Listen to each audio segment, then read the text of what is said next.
Hey, this is Nazem1495. Another update on my JC Piper. It's just about complete. Just need to make a nicad battery for it. Um, Quick thing about the plane before I get to the battery problem. You probably seen this in my last video. Made out of Dollar Tree foam. If you're gonna make the same exact plane or something like this out of the same foam material, don't go with Dollar Tree foam. If you're cheap, yeah, go with it, but I prefer you not going with it. I prefer you going with Walmart foam, poster board foam, or something, because the Dollar Tree foam, it is real foam. Just that the paper on the outside, they peel up, and what I had to do is put tape over the edges to not let it peel up, and also it's very, very sensitive to dirt or any type of liquid. Like in the front, you probably can't see because there's a bad camera. The glue that I put here to put the new nose cone on, you can see the color difference of the whole. Yeah, and it gets really dirty too. The foam is dirty. If you touch it, if you don't have clean hands, yeah, it leaves brown fingerprints. What else? So yeah, go with some other foam than Dollar Tree. Don't use Dollar Tree. It's just really good for drawing on. You're able to put little. You can put decals on it. I drew a little ugly face there. The only thing on this plane stock from the original JC Piper I bought at Nitroplanes that crashed are two things. This landing gear, I made the skirts for it myself. Landing gear and two servos that it came with. I'm using two servos for the same thing it was used for the last plane, elevator and rudder. I bought from Hobby King two servos for ailerons. They do work. I'll show you a little bit of aileron action. My cat was sleeping on the rudder, and you can see there the rudder is disconnected. I'm gonna hot glue that and put that in a different video. Also, what else? Oh yeah, I'm using a 4-channel receiver, 2.4 gigahertz, and 2.4 gigahertz transceiver. And back to the battery.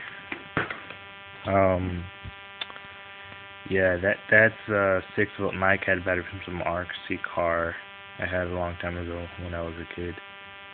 I'm just using a really old servo wire to connect it to the speaker, ESC.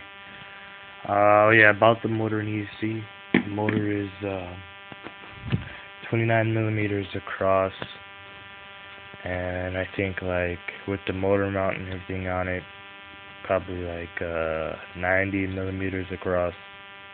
Not 90, like 70 millimeters across, something like that. I'm using a 7x4 prop, and the kV rating is 2,834 on Hobby King, and I'm using a 20-18 amp ESC with a burst speed of 22. nicad battery I'm going to be using. I'm real cheap. I'm not into LiFos yet, even though LiFos are like, cheap and everything. They're like $8 on Hobby King, but the chargers are expensive. I'd rather just get a nicad, because I already have a charger for a nicad that I could modify to charge any nicad battery. I'm just going to buy, the ones that are like, it's shorter than AA, like a fat, pudgy AA. I'm going to get, and they're all 1.2 volts. I'm going to get about 5 of those. No, not 5. About 7 of them. There going to be 3 stacked up on one side, 3 stacked up on another side, going the other direction, and 1 bridging them, so it makes a complete circuit. I'm going to use wire tape and solder to put it all together. Because I made batteries before, except they were alkaline batteries, and they discharged really slowly, so the plane never got to full power, or even close to full power. I'm going to show you a little demo real quick of everything working, except the rudder, because the rudder's not connected. I'll make another video just for the rudder. I'm probably not going to be talking in that video. So here I go. Oh yeah, one thing about the transceiver, I got tired of putting a whole bunch 8 volt, 1.5 volt AA batteries in here because they keep falling out. And the cover I lost because some friends were very misplaceful of some stuff I lent him to use. I just took on this 9 volt here, connected it to the negative and positive under the controller, and connected my 9 volt alkaline battery. I'm going to change it to a nicad alkaline, so not good. So the range on this is probably like 900 feet at full power. And it's on. Okay. I already have the ESC calibrated to shut off at 3.3 volts. This is going to die in like 3 seconds when I turn it on, but anyway, just for a small demo. And I also programmed to take a nicad battery so the ESC doesn't fry itself or anything, and the ESC knows what it's dealing with. So yeah, let me get a quick startup for you guys. 1 second please. Might be dark.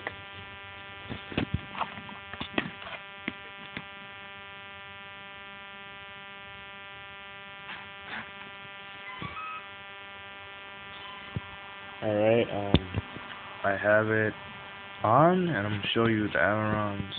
Sorry for the bad camera, guys. See.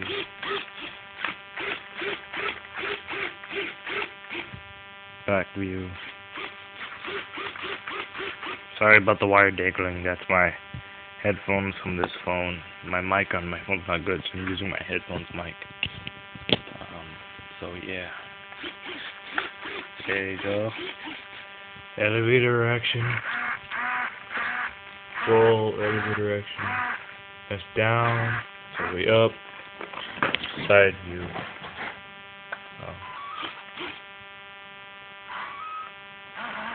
See. Yeah. You can't see rudder because it's a rubber thing, but I'll flip it over for you to see it. Oh wow, the battery. Okay.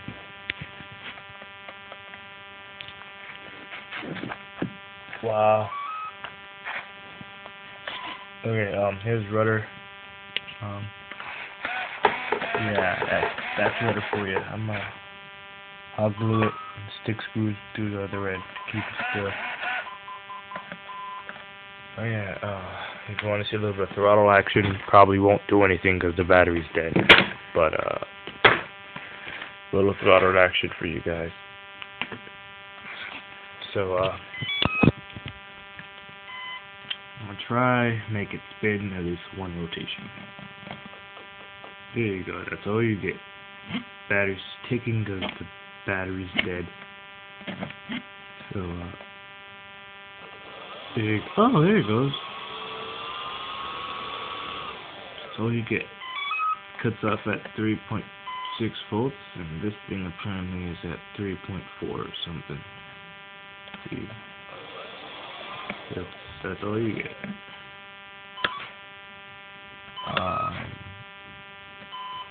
If you want any advice on making your own, leave one on my channel or go on rcpowers.com. There's going to be forums on how to make scratch build planes like this, like F-22s, probably. Well, I'm like one of the only ones that make planes like this on their channel. So subscribe if you want to, leave a comment or a question if you want to make a plane like this.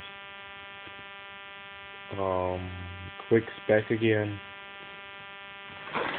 The plane's about 25, 26 inches long from rudder to nose, and the wingspan I think is about 36 to 38 inches. Yeah, 36 to 38 inches. Actually no, probably like 32 or 34, you know, sitting around there. I don't even remember, this was about 18. The wing was 18. I know the fuselage is 2 inches across. So, oh, that's way bigger than 36. Well, I probably miscalculated anyway. Whatever. I just know the wings are even, angled. What was it again? 5 degrees. Yeah, we angled up both at. No, not 5. 3.5 degrees. Yeah, 3.5 degrees. They're going up like 3.5. One wing might be off by like half a degree, but who cares? It's gonna level itself out anyway because it's dihedral. Quick motor mount thing. Motor mount. There you go. Motor mount I did was I had. Oh, here you could. You see how I have a whole bunch of slices of foam coming from the main engine housing. Well, how do I say it? Engine mount piece of foam here, basically, and that's an air duct to let air to the ESC, which you can see right there, and through all the other stuff that comes out at the end there. But anyway, here's all the cuts, and there's this metal push rod that I cut, and I put it through the whole nose, which is through that big block of cut foam, and I glued it in, and I put metal spikes through the holes behind the motor mount, and I rubber band